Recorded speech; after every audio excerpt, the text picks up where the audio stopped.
Bueno, vamos a una nueva mirada sobre lo que está ocurriendo en Venezuela, lo que pasa con Estados Unidos con esta realpolitik que muchos entienden lleva adelante el gobierno de Donald Trump. Y para eso vamos a convocar a Temir Porras, quien trabajó durante más de 5 años junto al presidente de Venezuela, Nicolás Maduro, cuando Maduro era ministro de Relaciones Exteriores en el periodo 2006-2013, aparecía además como uno de sus más estrechos colaboradores. Fue su jefe de gabinete, fue vicecanciller para Europa, Asia, Medio Oriente y Oceanía. Antes de ello cumplió también funciones de viceministro de Educación Superior y asesor de política exterior del fallecido presidente venezolano Hugo Chávez. Porras, buenos días. Desde Las Cosas en su sitio en Radio Sarandí les saludamos. ¿Cómo está? Buen día. Buen día, muchas gracias por la invitación. Bueno, ahí lo estamos viendo también para aquellos que nos siguen a través del canal de YouTube. Quiero, antes de entrar, evidentemente, a partir de todo su conocimiento, hay muchos detalles que nos puede aclarar, ¿no? Pero quiero ir primero más a lo humano. ¿Cómo está viviendo todo esto que está pasando el Porras ser humano, ¿no? Más allá de los roles que ha cumplido. Sí, y esencialmente venezolano, totalmente, ¿verdad? Claro.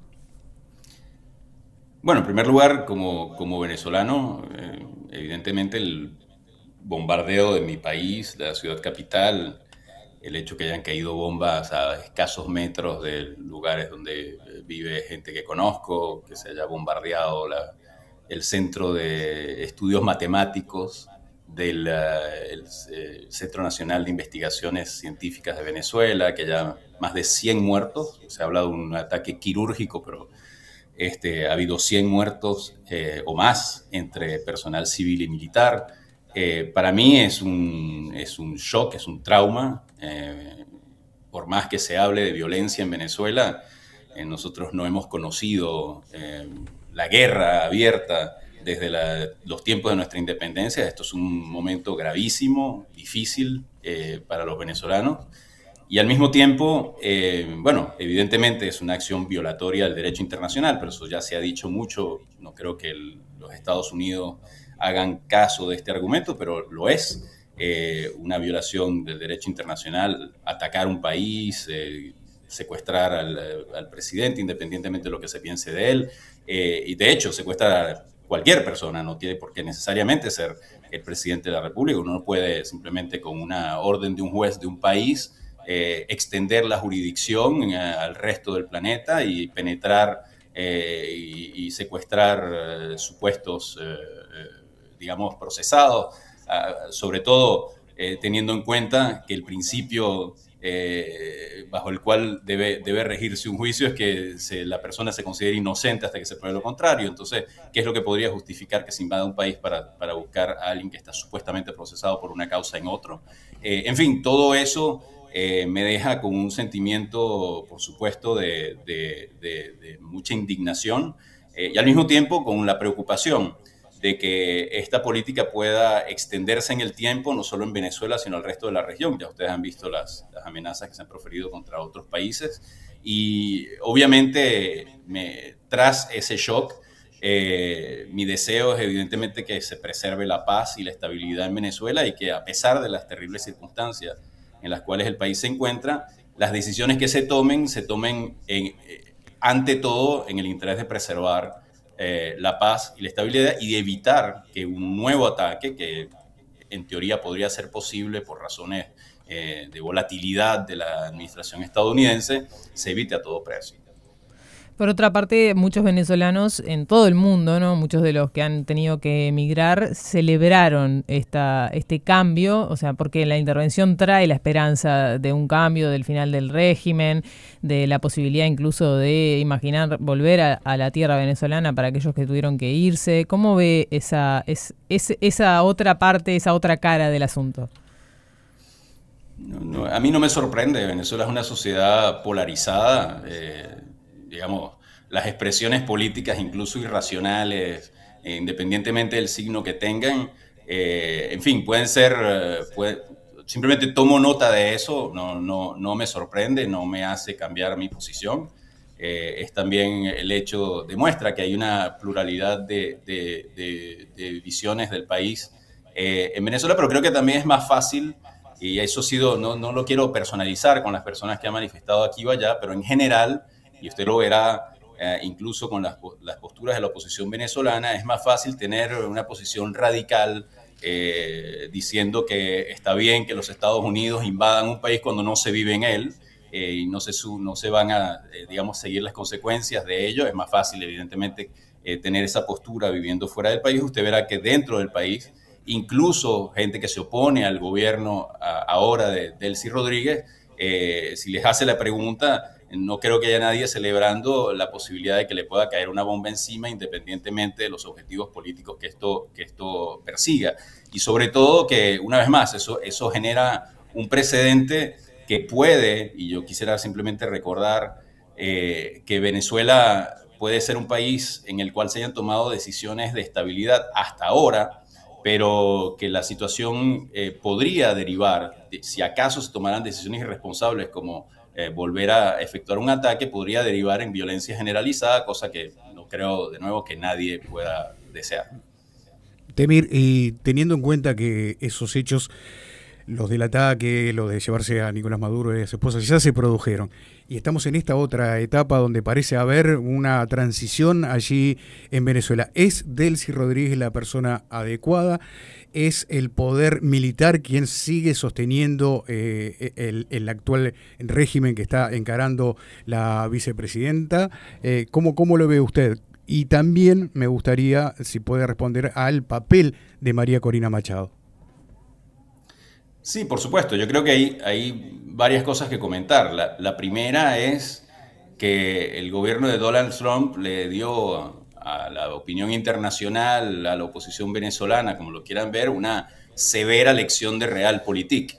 El hecho de delegar la estrategia política, como en el caso, por ejemplo, de María Corina Machado, en la comunidad internacional, en esfuerzos internacionales, bien, puede tener sus objetivos, digamos, su carácter positivo para ella, pero claramente el hecho de delegar en los Estados Unidos su estrategia política trae como resultado que ahora ella se encuentra sometida a los objetivos estratégicos de Estados Unidos, y descubrimos que los objetivos de la administración Trump son esencialmente materiales, centrados en las riquezas petroleras de Venezuela, y la misma administración Trump no considera que la estabilidad puede ser garantizada por una persona como María Corina Machado u otra persona con la misma orientación ideológica, por el simple hecho que efectivamente no garantizaría la cohesión de los diferentes factores de poder internos de Venezuela. En consecuencia, creo que eso ha sido una lección de realpolitik bastante severa.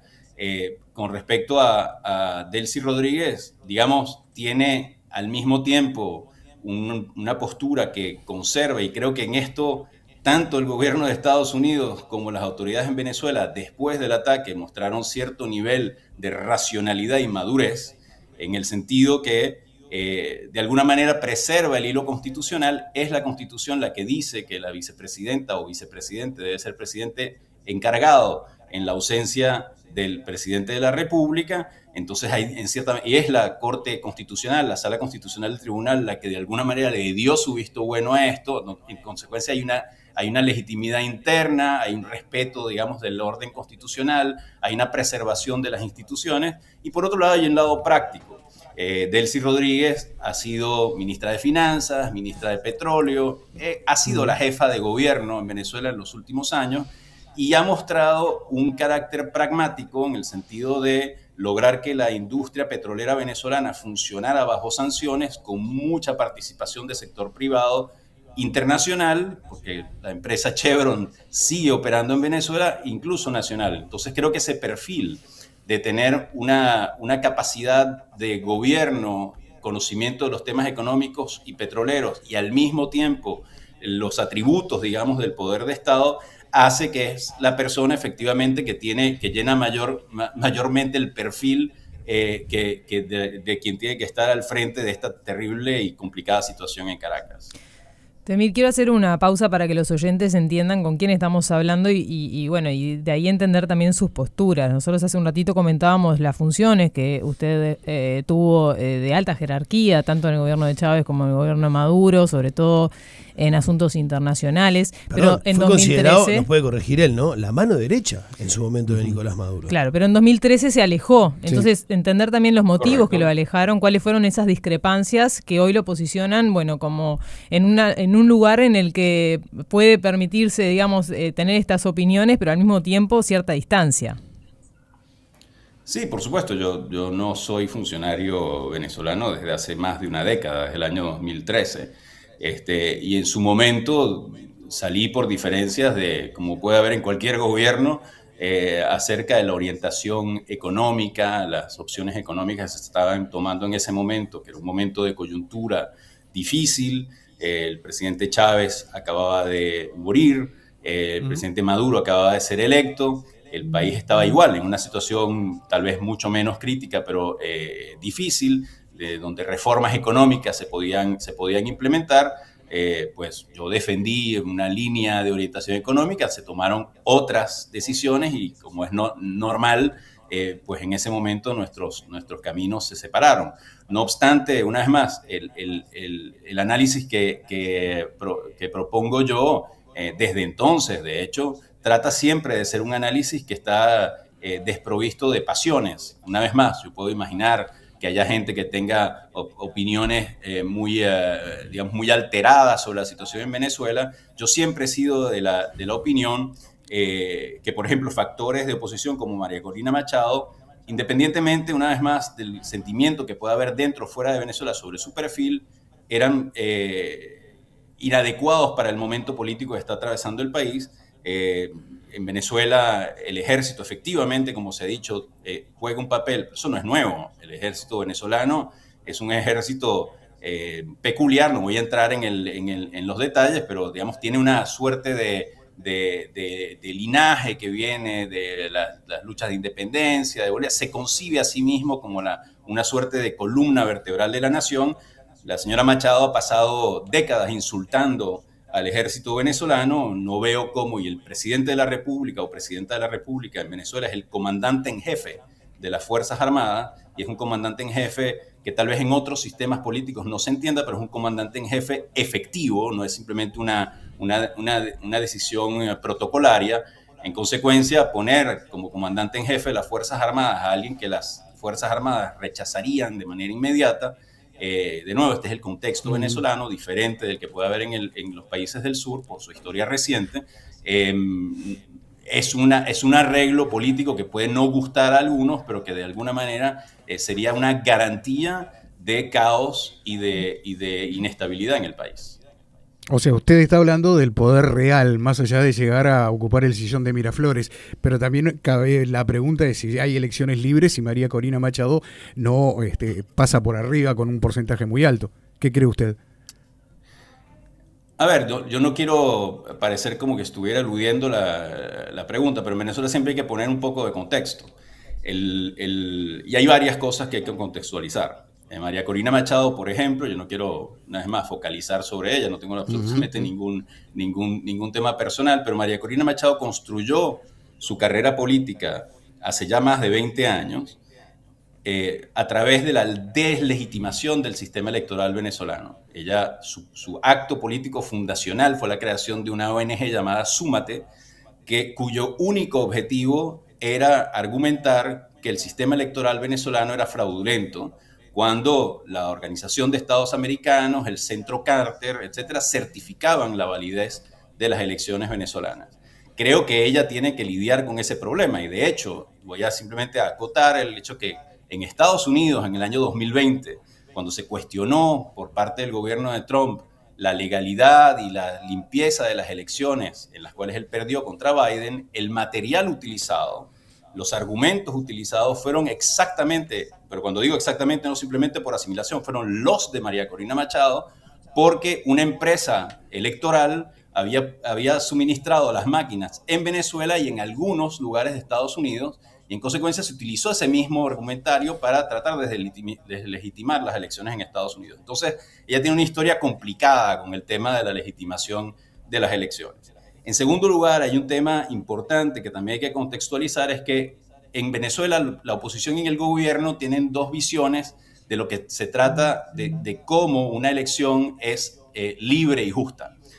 En este caso es bien conocida el argumento de la oposición, pero el gobierno venezolano argumentaba que estando bajo sanciones de los Estados Unidos, y cuando hablo de sanciones de los Estados Unidos se debe entender sanciones financieras y petroleras, es decir, incapacitado el gobierno para poder libremente, digamos, gobernar el país en lo que atañe a lo económico, siempre se han considerado que esas circunstancias no eran conducentes a tener un proceso limpio. Y yo en lo particular, y para cerrar este tema por mi parte, considero que en Venezuela se vivía una situación de tensión en la cual los actores políticos, si usted compara con un país como Uruguay, donde tendrá diferentes actores políticos que tienen diferencias, pero que se reconocen a sí mismos como actores legítimos de la política, y además respetan todos el marco constitucional y legal, esas condiciones no están reunidas en Venezuela desde hace años.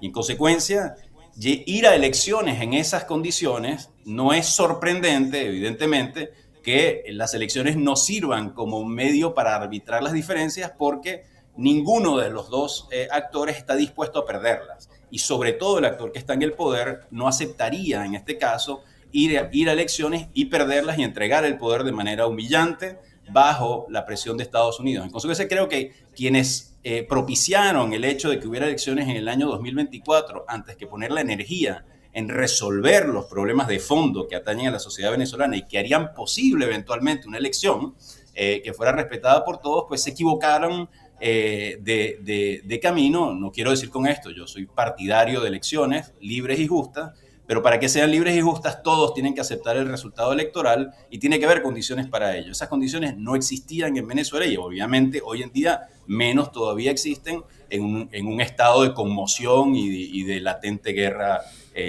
con Estados Unidos. Porras, quiero aprovechar lo que dijo hace un ratito nada más, ¿no? Las malas decisiones del gobierno de Maduro lo terminaron alejando o separando un poco en esa gestión. Y hay números, ¿no?, que se manejan de manera pública e internacional que hablan de esas malas decisiones. Estamos hablando de 7.9 millones de exiliados, más de 18.000 detenciones políticas, una economía reducida prácticamente al 30% de su tamaño. Ayer, lo decían también algunos venezolanos con los que pudimos hablar, prácticamente un 90% de pobreza. O sea que 9 de cada 10 personas sea pobre. Son números durísimos. Bueno, la diáspora creo que es una imagen clara de esa intención de alejarse del régimen. ¿Cómo lee usted, no? Que un Maduro que termina siendo capturado por narcoterrorismo, que está siendo juzgado en Estados Unidos, ¿es de alguna manera un cachetazo a toda esa realidad que se intentó llevar adelante en Venezuela? ¿Cómo lo lee usted? Yo voy a tener que ser muy breve porque me tengo que desconectar en unos minutos, pero trataré de responder brevemente una pregunta muy compleja. El problema económico en Venezuela tiene varias raíces y sin duda ya aludimos, digamos, a la gestión y a los errores que puede haber habido en la gestión económica. Habría que añadir a eso, y yo voy a tratar de ser lo más gráfico posible, que a partir del año 2017, en Venezuela se impusieron sanciones financieras y petroleras. Quisiera dar un ejemplo muy concreto. Imagine usted que por las razones, y ni Dios lo quiera, disculpe la expresión un poco venezolana, que en Uruguay se prohibiera la exportación de productos agrícolas de la noche a la mañana, que cualquier compañía del mundo fuera amenazada por el gobierno de Estados Unidos si comprara soja o si comprara ganado uruguayo, y que se impidieran inmediatamente todas las agroexportaciones del país, incluso que se venda la pulpa de papel, etcétera, etcétera, que haya decisiones que vayan en ese sentido. Inmediatamente desaparecería el PIB del país, y ni Dios lo quiera una vez más, y afortunadamente no hay condiciones para que una decisión tan alocada sea aplicada al Uruguay. Eso es exactamente lo que le pasó a la economía venezolana a partir del 2017. Entonces, es una combinación de factores. en un país petrolero, el 90% de las exportaciones venezolanas eran petróleo y las decisiones de sanción impidieron que se hicieran, por lo menos por los canales regulares, esas exportaciones. Se destruyó la industria petrolera y sobre todo las sanciones tienen un efecto importante, que es que impiden que ese sector se recupere.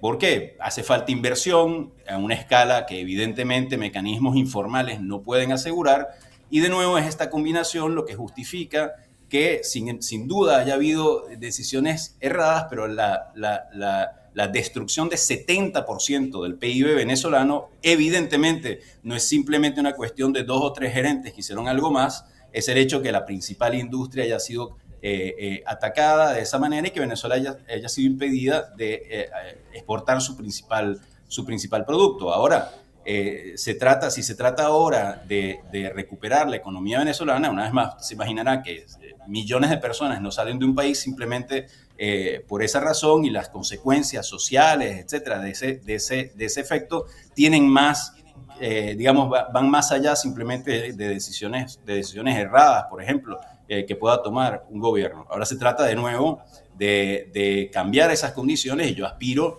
a que la industria petrolera venezolana pueda de nuevo funcionar con mayor normalidad y que nuestro país pueda recuperar el bienestar que necesitan, incluso quienes desde fuera del país puedan tener sentimientos encontrados con la situación política.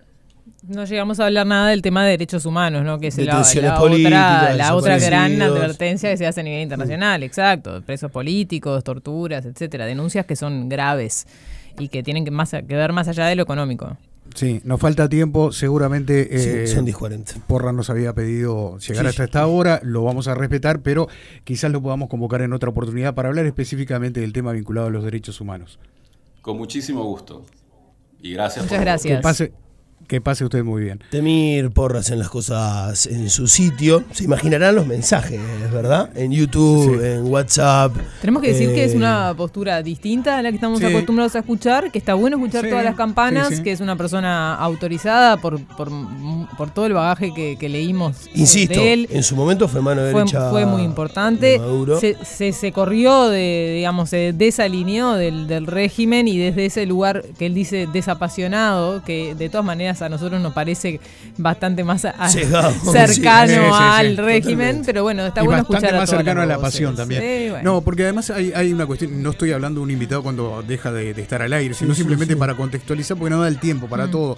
Él se va en el 2013, Chávez muere en el 2012, en el 2013 Maduro le gana una elección a Enrique Capriles, una elección que nunca estuvo cuestionada por parte de la oposición, o sea, se la gana bien Maduro. ¿Qué fue lo que le provocó justamente el cambio cuando todo también podía ser una continuidad de lo que él venía haciendo con el gobierno de Chávez? Pero bueno, de la política económica vaya a saber no entran detalles. Y en el fondo cada uno elige responder lo que quiera, porque fíjate que hablamos 8 millones de exiliados, 18.000 detenciones, una economía del 30% y se queda solo en la economía. Sí, claro, y aparte una economía que, si bien es cierto que tuvo una sola matriz, que fue el petróleo durante toda la vida, también es parte de un gobierno decir, che, y si diversificamos un poco y si empezamos a cosechar, si empezamos a criar vacas. Cuando la negociación tenía una pata fundamental, que era la liberación de la gente que está detenida. Claro. Y acordate de todo el derroche y la corrupción que hubo en la época de Chávez también. No, ni hablar. Y en el 2017, que es cuando él plantea ese quiebre que hay en la economía, porque ciertamente hubo allí sanciones, pero China nunca dejó de comprar. Y China pagó por adelantado gran parte del petróleo que le compró a Venezuela, en fin.